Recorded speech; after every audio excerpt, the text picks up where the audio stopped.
Welcome to the Medical Mnemonics podcast, your source for memory techniques and accelerated learning in higher education.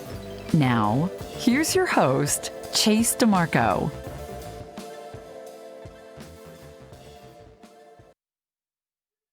So here we go with our fourth section of this recap mini-series. Last week we added in another great interview with time and efficient learning expert Ian Gibbs, and now we're coming back to our second episode on mnemonics and accelerated learning. With so much great material to discuss on the topics of visualizations and memory palaces, this recap is really going to bring you the most valuable information from last year. We've also had a couple more positive ratings and reviews for both this podcast and for our book, Read This Before Medical School. So I really want to thank you for taking the time to do this. It means a lot to me personally, and it really helps others find this show and the book by seeing that you find value in the material. We've made it extremely easy for everyone to leave a book review if they wish to, and that's by going to freemeded.org/book review. One word, book review. And you can use the links on that page to take you to the review section of wherever you may have purchased the book, or on Goodreads if you haven't purchased it. I also missed a couple of podcast reviews from Apple Podcasts, so I wanted to give a quick shout out to two more of them. Try Another Nickname 756 says, quality interviews that help with understanding, memorization, learning, and related techniques. Well, simple, to the point. Thank you. Try Another Nickname 756. And another one, I think this is VitAngela0770, VIT Angela. This is a nice break in studying for PANCE. That's the physician assistant board exam that they have to study for. Motivating and inspiring, shared with my study group. Thank you so much, Angela. This material is great for everyone in medicine, medical students, PA students, nursing, anyone that has to remember large quantities of information. And I really appreciate it if you share it with your classmates, with your study groups, even with some of your instructors, because they might not know some of the efficient study materials that we cover here. Now, since we've had so many great interviews about these topics in the past, we do have to break up the last section on memory palaces a little bit once again. So we're going to start off with visualizations here, our visual markers, go into the linking method or journey method a little bit, and then start off with an introduction of memory palaces before continuing on next episode with the gritty details and the advanced topics of memory palaces. So let's find a place to start off. And here's some very simple advice from Alex Mullen from Mullen Memory. Go with kind of the first image you think of. The other day, someone came to me with the image. It was 2550. To me, I just sort of broke that down into 25 and then 50. So I did basically just my image for it was just a step. So you just go from 25 to 50. You just kind of step up. And then once you kind of do a little bit of spaced retrieval practice on that, it should stick pretty well. And I think, that general rule of just using spaced retrieval practice generally works well for numbers. This is advice you'll hear from a lot of mnemonics trainers and mnemonists and memory champions is just go with the first image that pops in your head, the first thing you can think of. But also, if you add different things to it, personal things, emotions, and past experiences, it can really strengthen your experience and your memory for the long term. In terms of what you're doing when you're using memory techniques is in general, you're taking something that's really complex, foreign, difficult, and trying to make it easy, right? For your brain to just soak up, right? So there's certain things that your brain just naturally wants to remember. That childhood memory where you were in bliss, right? Having an ice cream on a sunny day. For whatever reason, you remember that memory like the back of your hand. Or the flip side, right? Where you had the most tragic or traumatic experience of your life. You probably remember tons of detail about that versus the everyday grind where you're doing almost the same thing every day, going to class, going to work, whatever. Those aren't so memorable because they're all about the same thing. Nothing really sets it apart. There's no real emotional uniqueness to it. So when you're memorizing these complicated drug names or symptoms of a disease or whatever you have to do in med school, a lot of them deal with very complicated words, a lot of information that's kind of number-based or very sciencey words. That stuff isn't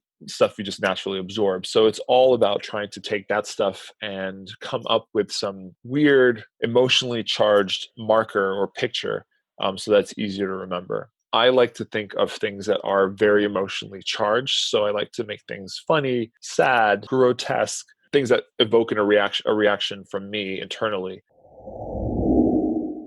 By making our visuals happy or sad or frightening or something that is really personal to us, something that sticks out, it'll increase our long-term retention. And as Alex said, we're also going to add these mnemonics and these visuals to our spaced repetition.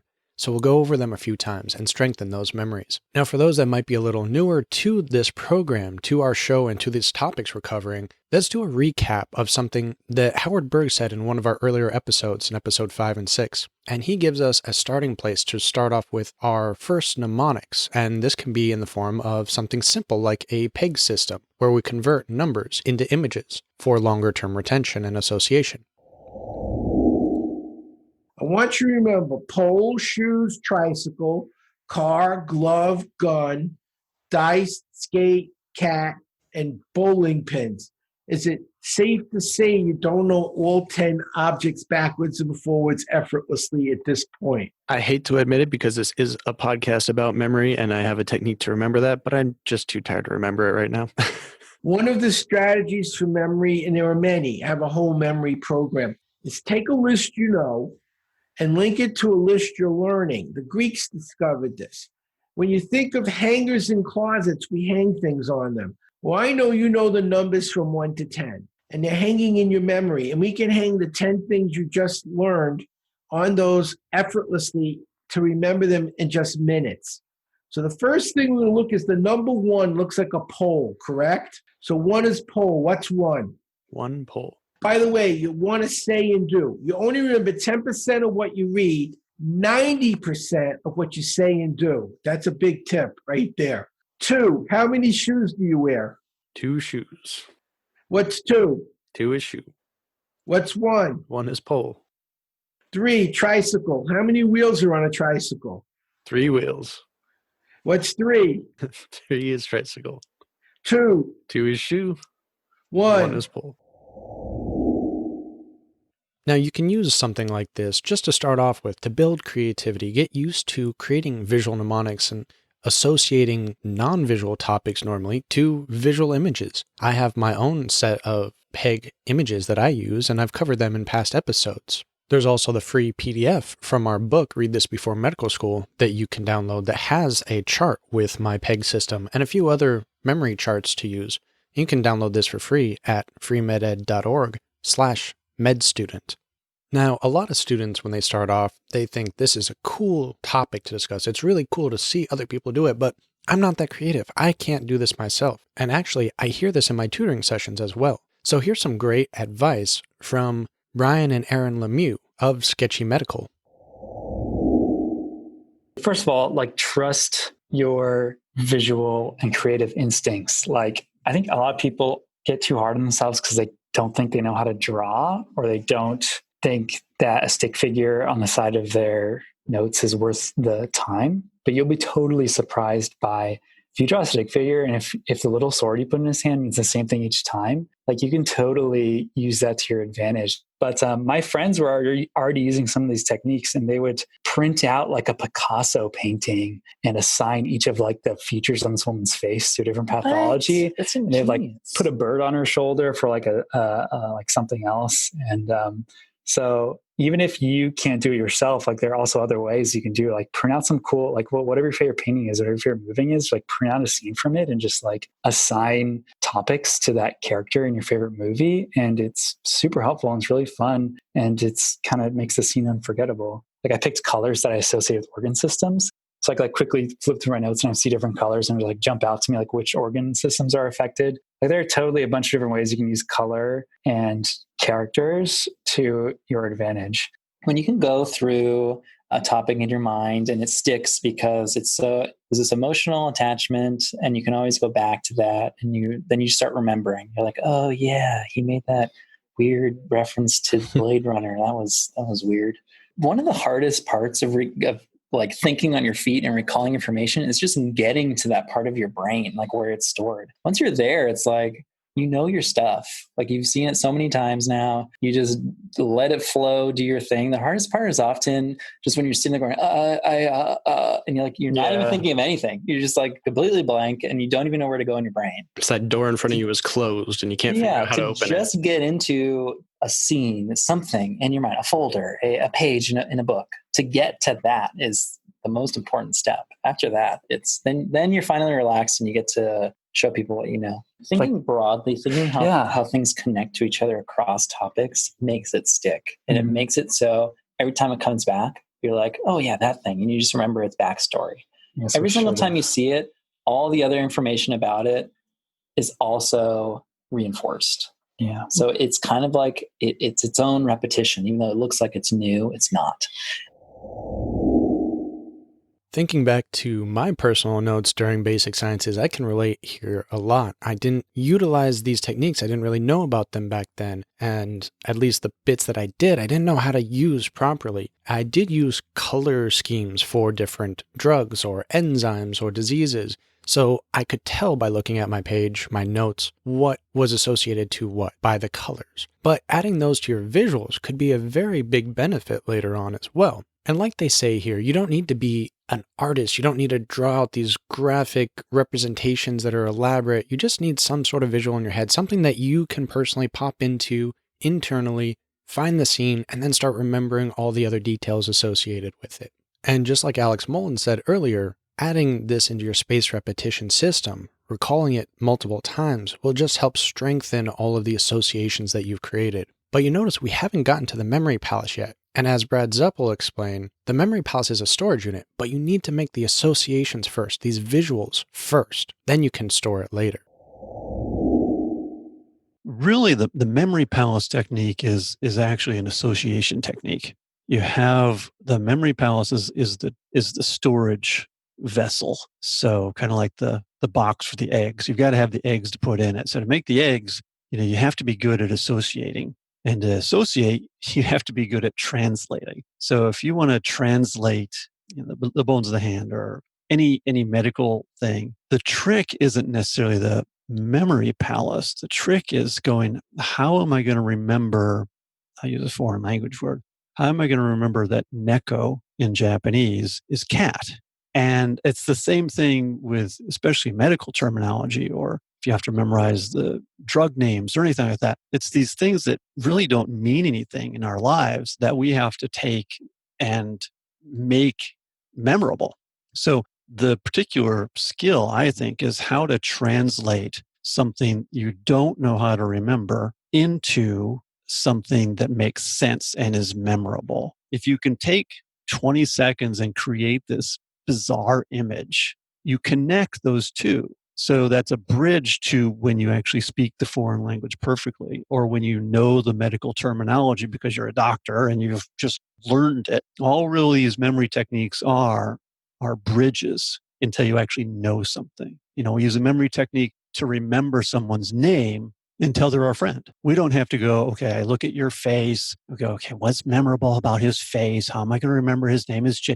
No, you're my friend, so I just remember your name. Or you're a doctor, you just remember the bones of the hand. So all these are bridges until you know something. So I think the particular skill is that association and being creative enough to translate something that you look at this word and go, I don't know what this word is, but I got to memorize it because I'm going to be a doctor and I need to know this, and translate it into something that makes sense to you. So even though we discuss the memory palace a lot in this show, maybe we should take a step back. In fact, this is something that some of my tutoring sessions have enlightened, is that I might not focus as much on creating the initial associations, the initial visuals, and how to make them stick better with each other and get that creative spark going first. And since these act as a bridge, if you've already memorized something, if you're already very familiar with a particular topic, you don't need to go back and create visuals for them. You don't need to create extra work for yourself. That seems to be a common misconception. But use them, especially for topics that you continuously struggle with, that you keep getting wrong, that you have to create multiple flashcards for because of the confusing aspects of it or its similarities to something else. These are definitely topics that you can use these visual associations with. We'll come back to the memory palace aspect in a little bit, but first let's get some last-minute advice from Lev Goldentouch and what you need in order to create great visuals and why these are important for speed reading as well.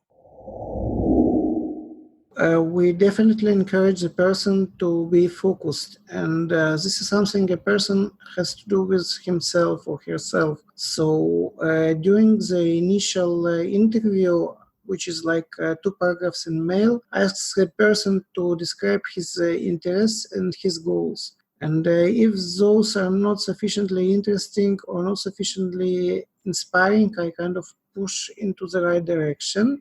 And from there, it's his own work it's hard work to do all of the training that needs to be done. Well, we often start with visualization because visualization allows so many different tricks. Not all of them have to do with speed reading or mnemonics. Some of them are different psychological techniques which really help in real life situations. I'm personally working on a new course which kind of builds upon this aspect of visualization. But most of our materials have to do with using visualization for learning. So we start with visualization, and once a person is capable of visualizing, this visualization is used to create different funny or otherwise memorable images. Once those images are covered, we start a more systematic approach, going into some memory techniques, which kind of evolved. I started with memory packs and mind maps, and now I'm recommending PAO and mind palaces. And in my courses, there are some very unique methods that were developed by me, like mental cities and mental forests. For a full description of how Lev memorizes 1 million items using his memory cities and mind forests, you can check out episodes 33 and 35. We also had the brothers from Sketchy Medicine in episode 17, Howard Berg in 6, Nelson Dellis in episode 4, and Alex Mullen and Kathy Chen in episodes 2 and 3. Now, before we get into the memory palace aspect of this episode, there is one sort of bridging method. An alternative method can be used in conjunction with a memory palace or as a separate topic altogether. And this is called the linking method, or the journey method, or the story method. It goes by a lot of names. So here's Nelson Dellis to explain what the linking method is and how we can use it. I mean, coming up with the visual markers is one step, and then the rest is how you store it, which, you might place it in a memory palace or use some kind of linking, connecting the images together in a sequence so that you can remember the order. But for example, Washington would be your first president. So I come up with a marker for Washington. So I would think of like washing machine with a ton of apples in there. And why the apples? Well, because I connect it to atoms, which reminds me of an Adam's apple. Okay, so I kind of combine those two presidents in one kind of connected image. So we have the washing ton, and then apples, Adam's apple. So there's Washington and Adams, right? And then out of the washing machine, you pull those. Who's pulling out the apples? It's the chef, Jefferson. There's Jefferson, and so on and so on. Okay, so just going from washing machine, apples in the washing machine, someone taking the apples out, you have the first 3 presidents right there in a quick, dynamic visual marker that's easy to stick. Yeah, and that's using the linking method there, where I'm connecting one image to the next and that image to the next. Mm-hmm. It's one kind of solidified chain of images that helps you get the order straight. I would say that previously I really underestimated the power of the linking method. I associated it more with certain processes, with chronologic orders or biologic processes such as biochemistry reactions. But really, this is something that can be adapted for any aspect of your visual mnemonics, of your visualizations, because it doesn't have to represent an actual order of something, like this enzyme plus this enzyme equals that substrate. It can just be a linking of chunks of material that are related to each other. You can link all the different cardiac side effects of a drug together, for instance. And this chunking, this grouping becomes very important for making strong visuals later on, as Ron Robertson of Picmonic will elaborate here. But again, if you're creating this for yourself and you go through the active process of doing so, you're going to have better memory retention for that topic than someone else who's consuming it. But one thing I would say is chunking and grouping becomes very important. If I've got a set of symptoms versus the mechanism of action versus indications, whatever those things are, chunking and grouping is very helpful to put them even in the same spatial location within the image. The flow from one character to a next, again, having this interaction that ties to some sort of storyline is very important. There's lots of little things that people can do once they've honed in on how to make these. But it's really, it's supposed to be a creative journey. And I think that's part of the fun. And it really is fun. It can be a little stressful at times, especially when you're just starting off. And you might think, I'm not creative enough to make these. I used to think that all the time. It just comes with a little practice. And medicine's very diverse, so it might be a little bigger learning curve than it is for some other topics like language learning. Okay, now we've discussed creating our visualizations, our visual markers. We've also discussed how we can link different things together. We can chunk them into groups. We can add them in chronological orders if necessary, or just group by similar topics. We can use these independent of each other and use spaced repetition to remember our visuals longer. Or, as we're going to find out, we can start adding these into memory palaces to really solidify and make sure we're not forgetting independent areas of information or independent visuals. But according to Daniel Kieloff, there's one big mistake that a lot of students make, and that's making the stories too elaborate, too realistic, trying to follow a story plot line. And that's not the purpose of this type of method. This is actually probably the biggest one. One is that they tend to make stories that are, in some real sense, stories. If you give someone a list who's just starting out with memory techniques, often what they'll do is they'll try and create a kind of fairly rich narrative where like they'll latch onto the first item on the list and that becomes like the main character of the story. And then sort of everything, the story they'll tell is of this character going on and interacting with these other items in the list. Now, the problem with this is that, well, there are lots of problems. One is that stories have a whole lot of features that a good mnemonic shouldn't have or doesn't need at the very least. They have internal consistency.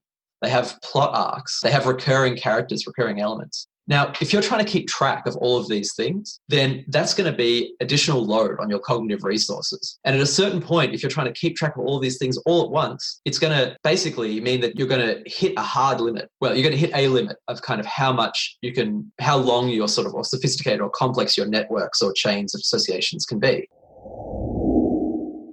Again, if you're brand new to this or you want to see any of our materials from our book, Read This Before Medical School, you can download our charts and tables PDF, our Essentials of PDF for free by going to freemeded.org/medstudent.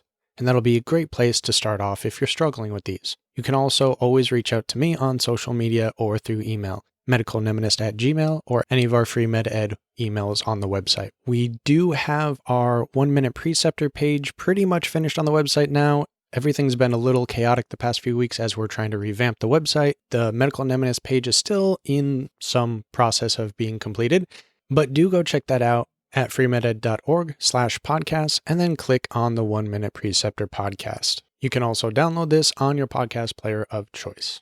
So let's start off with creating memory palaces and what it is and what are the long-term effects from Alex Mullen and Kathy Chen of Mullen Memory.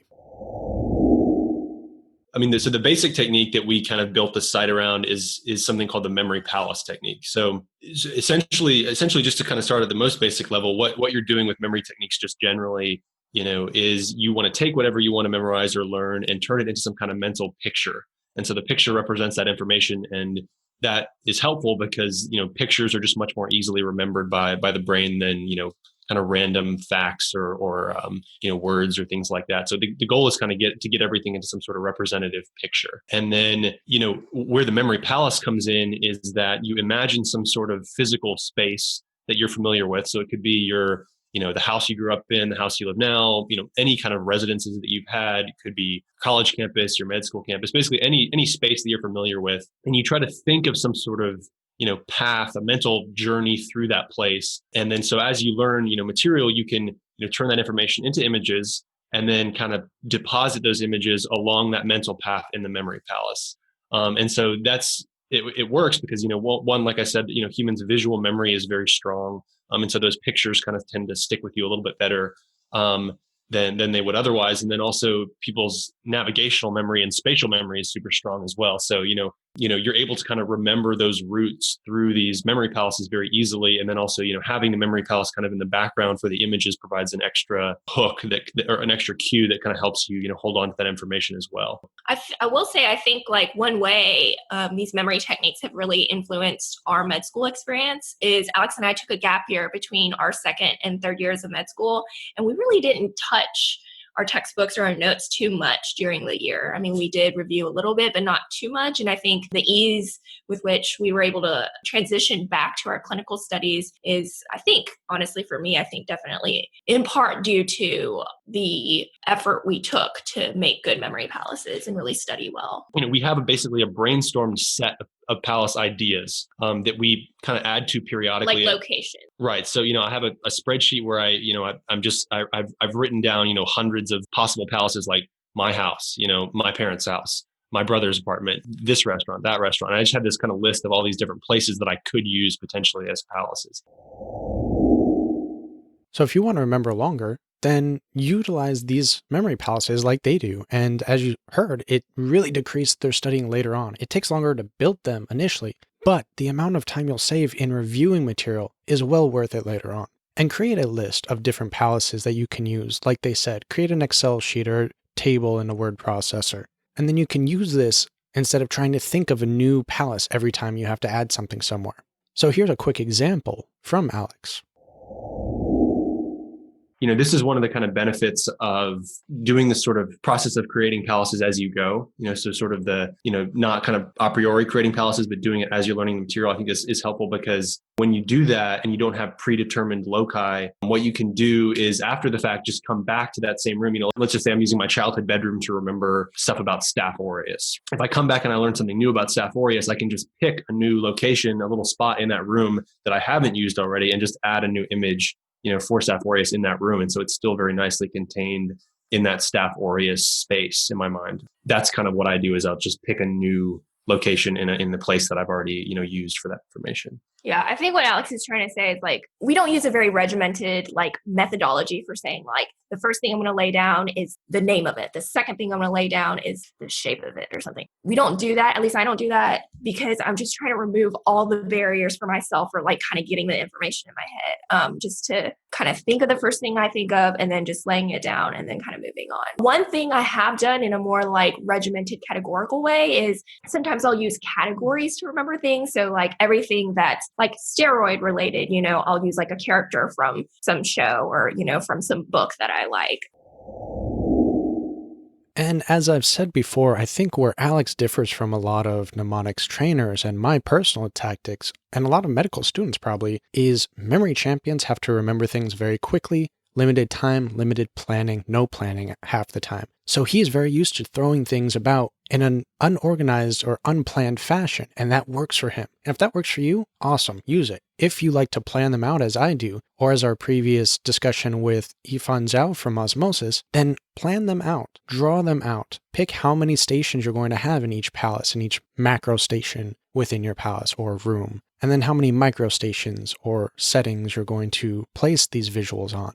You can go very structured or very unstructured, depending on what works best for you.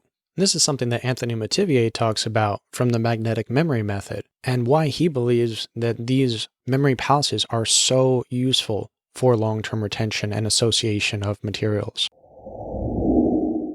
There's a reason why I think the memory palace is the place to start, and that's because it uses spatial memory and autobiographical memory together in a very special way that enables you to use all the other memory techniques that will use many other levels of your existing memory so that you don't have to invent a bunch of new stuff all the time. You could throw all kinds of stuff at me and I can do elaborate encoding of it, which is a term for creating mental imagery.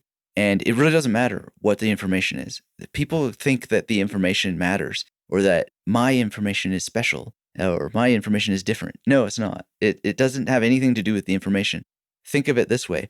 A fishing rod and a hook really doesn't have that much to do with the act of fishing.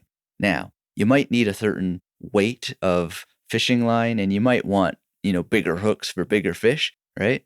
But at the end of the day, the actual basic raw mechanics of fishing doesn't care about the fish, right? It's just a tool with relation to the information. So the variations are very, very small. And that's the number one tip that I would have for medical students is don't think that there's anything special about your information. There isn't. It's just information. Memory techniques are just memory techniques. Bring the two together and learn how to use them, and you will succeed. So if you're one of those students that have said, this technique sounds really cool, but it's not really useful for medicine, you might want to think again. This technique can be used for anything. And one of the keys, according to Anthony Metivier, is just to practice. You have to make as many of these palaces as you can early on. Work out the kinks, work out the best techniques for you. The cure for forgetting is to create memory palaces, to use them, and then, rack and stack these images appropriately based on the fact that they're already there. You're just rearranging them in space, and then explain to your brain what it is that you're doing. And that's just a teaching tool, really, but it's not a systematic process other than, and here's another mistake that a lot of people make, is they try to do this with one memory palace, which is not my teaching. My teaching is to have multiple memory palaces. So create memory palaces in our cure. The C means create memory palaces with an S.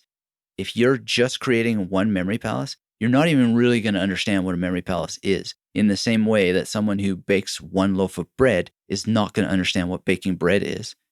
You've got to make multiple memory palaces, and making multiple memory palaces will unlock deeper levels of your spatial memory as it explores your autobiographical memory. So I really mean create multiple memory palaces. Nelson Dellis, who you mentioned, he's on my podcast. He's mentioned how many that he has. I don't even know how many I have. I create them all the time. Like every week I go into some building that I wasn't in before. Boom, new memory palace. All the time I think of another friend from school where we had lunch one time randomly, and I have enough of their kitchen. Boom, another memory palace. Even if it's just as small as a kitchen, right? It's useful as an exercise just to create it as a memory palace in order to explore more of spatial memory. And, you'd just be absolutely astonished by how much space you have in your head. But sometimes you've just got to get started and continue to do it. So that's the C. The U is to use them, because a lot of people will create the memory palace and they'll never use it, right? And so using this means that you take, 10 parts of the body, or 10 chemicals, or 10 medicines, 10 side effects, whatever it is that you need to memorize, and you start at station 1 in your memory palace, and you create some images. You'll learn this by doing. That's a huge issue here. There's a number of learning types. Some people need to know what something is. Some people need to know why something works the way that it does. Some people need to know how exactly everything works, and they need to know, all kinds of things. Some people are serial learners and so forth. All that's great to know about yourself. But at the end of the day, you're not really going to learn this unless you do it. So use is very, very important. Be very, very deliberate and precise in your placement of these images. You really want to think about where they are in the memory palace, because you're going to go back and trigger them off. But review is important as well, because another mistake that people make is they think this is like a set it and forget it technique. Well, it isn't. It's a set it and then revisit it as many times as is necessary in order to get it into long-term memory. How many times is it necessary? That's entirely up to you and your practice, because you can reduce the number of repetitions that are needed the stronger that your imagery gets and the better you get with the skill. But then I would say, don't be too sure, don't be too sure, don't be too sure, which is very important. And do as many repetitions as needed and a little bit more, just to be sure. And then the E is to explain to yourself what was happening in that memory palace, which is what I formerly was meant as review for R. But explaining is a lot better, because you want to think of yourself kind of as a theater director. It's not a movie. You're not replaying a movie. It's never going to be the same way twice. It's more like you're the theater director. Your memory palace is a stage, and all these images that you create are actors, and you just say action, and they do things as they do. And as they are engaged in their action, you think, okay, radio, US sticker, radius, right? And that's that bone that they were breaking. That's where the radius is. And so that's got to be done as many times as necessary in order to get it into long-term memory.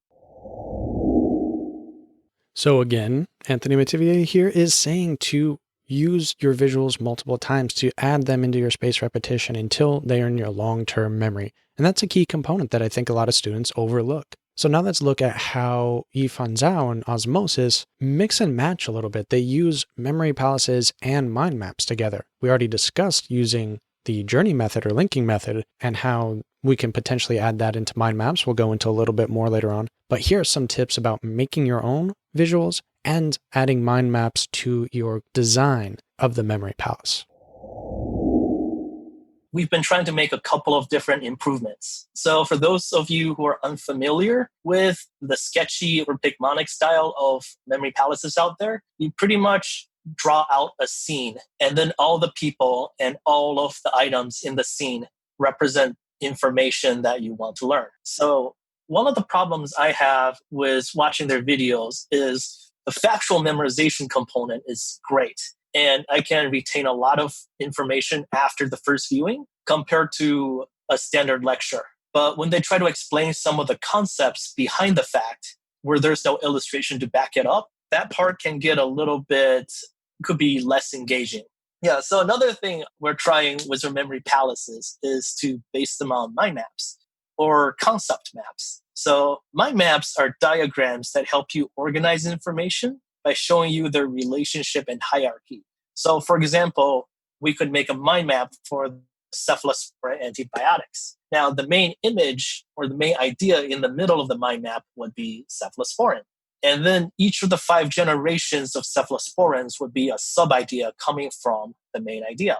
And then each of the sub-ideas, or each one of the generations, would have a list of bugs they treat and then a list of the drug names. So when we turn this into a memory palace, we could set up an apartment with 5 rooms. And each one of the rooms would contain the information for one of the generations. Research has indicated that making your own mind maps is actually a really important part of their benefit. So, I would recommend viewers, after watching the video, see if they can replicate the mind map based on what they remember instead of just trying to straight up memorize it. So creating your own mind maps, your own memory palaces, your own visuals is going to strengthen the memory. And using the testing effect, or rehearsal practice as it's otherwise known, this spaced repetition will help make sure you actually know the material and not just recognize it and think you know it. But what's a good step-by-step process we can follow? So if I was going over, say, the fluoroquinolones, I would look at my notes and I would notice that we have the older generations that treat a couple of specific bugs. And then we would have the newer generations which treat different bugs. So I'm going, okay, I would need 2 different rooms for these 2 groups of drugs, right? So I would try to find 2 large rooms inside this house where I can place them based on how many bugs they have associated with them. So the one with more bugs, I would try to place into the larger room. And then the one with less bugs into the smaller room.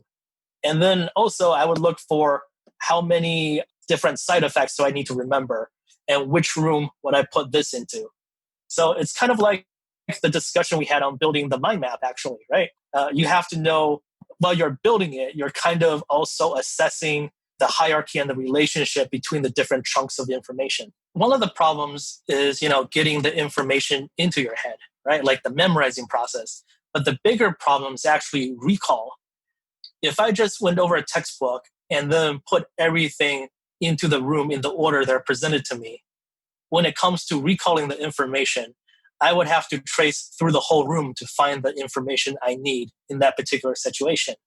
So the effort of recall would be massively increased if I don't organize this in some type of logical fashion that makes sense to me. So when I was in medical school, I would go over lecture slides for 40 minutes where I highlight every key fact, and then I would use the memory palace technique to memorize them. Then I'd take 15 minutes to write out everything I remembered. And during the weekend, I would actually write out everything I remembered during the week. So I would end up with a huge stack of notebooks filled with handwritten notes. So compared to listening to a lecture, it's astounding how much you can retain after using the memory palace technique. And as you keep using the technique, you start to cover more and more material in that same 40 minutes. And this also helps you identify all the info that you didn't remember. And you start finding the pattern of what images or associations works best for you. So this has helped to give a little bit of a roadmap on how to plan your memory palaces if you decide to use those for certain materials, and also how to test yourself and make sure that you know certain materials and how to focus on the weak points that you might be missing. Now, this has only been about half of the high yield information that I want to get across from the interviews regarding memory palaces. This is just sort of the introduction to the actual palace, as we've been focusing a lot on visualizations and on the story method, which are also extremely important. In fact, getting those right before moving to the memory palace is a necessary step to making strong memory palaces later on. So now that we have a bit of an introduction to the memory palace, I think the next episode we're going to really focus on the high yield facts on advice, tips, tricks, and mistakes so that you can make very strong palaces for your future studies. If you are new to this material, there are show notes for this episode down below where you can check out our past episodes that were mentioned in this episode. You can listen to the full episodes and get more information from our great expert guests, or you can also schedule a tutoring session with me. You can do this very simply by going to freemeded.org/tutoring. And if you don't want to do that quite yet, but you would like to see what some of the tutoring material might be, you can schedule a free consultation via the same link, or join our first medical mnemonist meetup. The link will be in the show notes, but go to freemeded.org/meetup to register. And this is a free event for the first 25 tickets and only $10 after that. This will be a live presentation by me. We're going to try out this new system, and if it works out well, if you guys like the material and like this meetup, maybe we can schedule more regular sessions. So go to freemeded.org/meetup to register now. The event will be held on March 20th. And of course, I don't want to leave you without a summarization of some of the key facts from this episode. And let's start off with associations, with these visualizations, visual markers, whatever you want to call them.